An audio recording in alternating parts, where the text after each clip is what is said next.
Amen. Doon ka makakaramdam na hindi ka naman pinaiiyak. Umiiyak ka. Nakaramdaman mo yung gawa ng Diyos sa buhay mo. At minimit ni Lord yung kailangan mo. Amen ba? Ang gusto ng Panginoon, pag nagkita kayo, mayroong mangyayari. Amen ba? Pag nagtagpo kayo ng Panginoon, kakatagpuin niyo yung pinakamalalim na bahagi ng buhay mo. Yan yung Espiritong binigay sa iyo at kung nag-usap sila, yung kaluluwa mo, iiyak ka. Amen.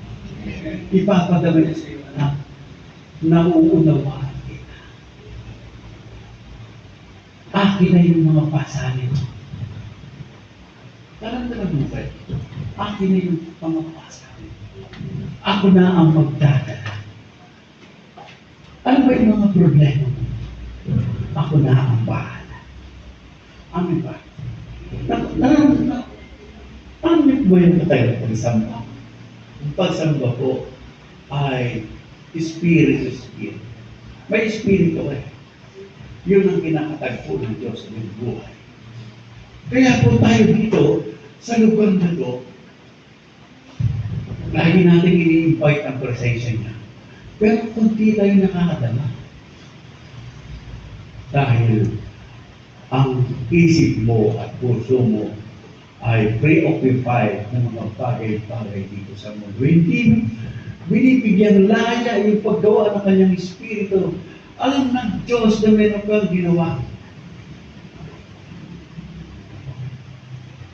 Hindi ko alam kung anong ginawa mo. Pero alam ng Diyos na may mga ginawa kang lihim sa buhay. Hindi ka makakaiyak. Pagharap po sa Panginoon kabalik.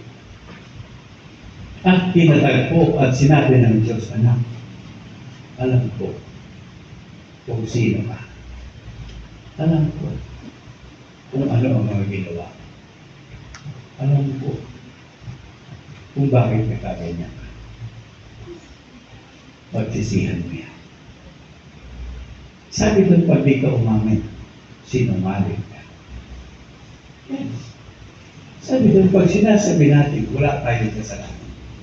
Hindi tayo nagiging tapat sa ating sarili. Sa aklat ng James, 1 chapter 1, verse 8, dapat alam mo, dinadaya mo yung sarili pag di ka marunong umamin.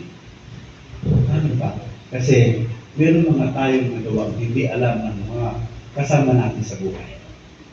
Pero alam ng Diyos at alam mo na may ginawa kang mali. Na-realize niyo po ba yun? And that very moment, once you realize na ikaw ay may kulang, na ang Diyos pinipilit kung maramdaman siya, hindi mo maramdaman. Hindi siya mga kilos dahil meron kang ginawa. It's time to say sorry to Him. Amen. Amen. Huwag niyo ba kalimutan yung humingi ng sorry sa Panginoon. At pagka ikaw ay nakahingi ng sorry sa Lord, humingi ka ng sorry din sa mga tao na open sa iyo. Amen. Amen. Masarap yung magpatawad. Amen. Kaya yung katabi mo, sabihin mo, pinatatawad. Pinatatawad na At ka na. patawanan mo rin. Yung mga, yung misis dyan, mag-iwi na kayo ng sorry sa misis niyo o sa mister niyo. Tama. Kasi gusto ng Panginoon na nagsosorry. Yung misis ko po ay hindi na po siya consistent sa kanyang iniisip. Noong isang gabi po, napasigaw siya sa akin. Magkatabi ko rin. Sabi ko, Mami, gabi na ngayon. Bakit mo ako sinigawan? Dalawa po yung kama sa akin. Binila ko sa sarili niya kama at yung sa hospital bed ko po. Magkatabi kami sa hospital bed. Sabi ko, Mami, kung ganun mo ako sinigawan, doon ako natutulog sa akin. You know, yung ganun, hindi consistent ang isip ng misis ko. Siguro mga 10 minutes. Nakahiga na po ako, nag-agaw, tulog ako lang. Ako kayo behave. Yung misis ko po, lumapit siya doon, mga siguro mga 1 o'clock or 2 a.m. Pinaisip ko po kasi niya kasi balik na yung hospital bed ay pares kami malaki. So medyo masikip kami.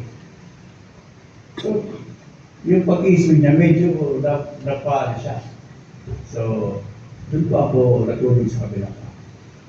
Alam niyo po, humihibi siya. At sa ganun niyang kaisipan, lumuluha siya at nagsasabi siya, sorry na. Sorry na. Iyak po siya, iyak. Lumabas. Nagawa ng Panginoon na paabot sa kanya yung ganun. Bago nga hindi ganun siya ka-consistent sa kanyang isip. But yung naramdaman niya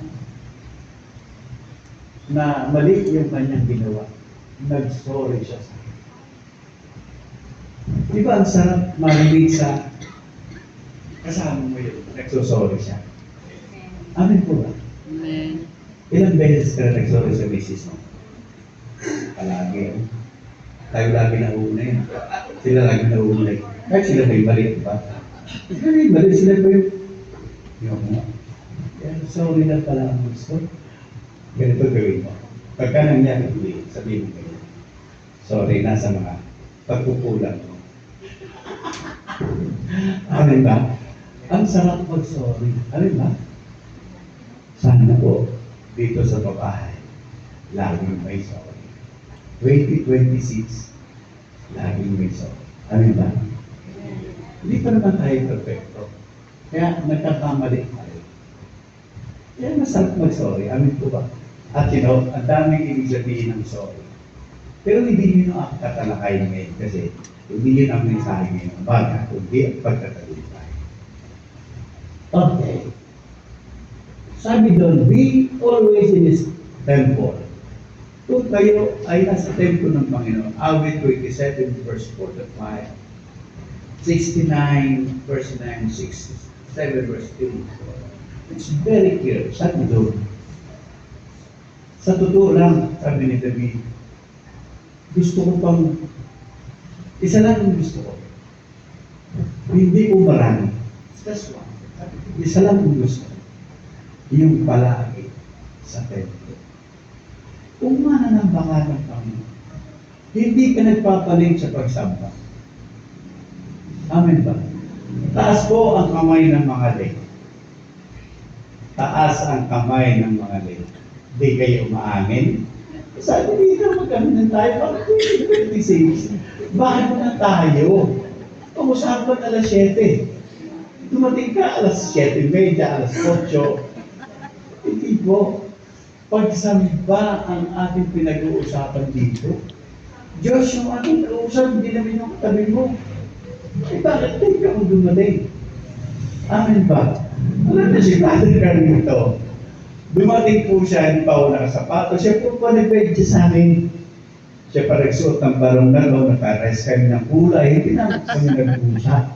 Tingnan nyo. Hindi kami nag-usap yan.